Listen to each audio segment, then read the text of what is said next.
বারবার করে বিয়ে নিয়ে বিতর্কে জড়িয়েছেন শবনম বুবলি। এইবার পরিমণির স্বামী শরীফুল রাজের সঙ্গে গোপনে বিয়ে সেরে ফেললেন বুবলি। সূত্রের খবর অনুযায়ী চলতি মাসের 13 তারিখে একান্ত গোপনে বিয়ে করেছেন তারা দুজনের কেউই এ বিষয়ে মুখ খুলতে না চাইলেও উইকিপিডিয়ায় বুবলির স্বামীর নামের জায়গায় যুক্ত হয়েছেন পরিমণির প্রাক্তন স্বামী এবং অভিনেতা শরীফুল রাজের নাম। আর সেই নিয়ে তুলকালাম শুরু হয়ে গেছে বাংলাদেশের সিনেমা হলে।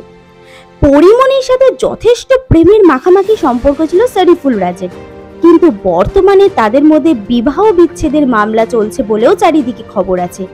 অপর থেকে সাকিব খানের সাথেও বুবলির সম্পর্ক আজ আর নেই, তাই দুদিক থেকে বিচ্ছেদের পর নতুন ইনিংস শুরু করলেন বুবলি এবং রাজ।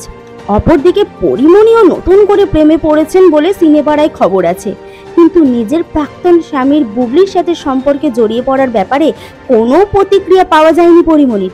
সেলিব্রিটির হারির খবর 7 তাড়াতাড়ি একেবারে রান্নাঘর থেকে তুলে আনতে সর্বদা বদ্ধপরিকর টাইমলাইন ক্রিয়েশন। আপনাদের কেমন লাগছে প্রতি মুহূর্তের আপডেট পেতে? কমেন্ট করে জানান আমাদের মন্তব্যের বাক্সে।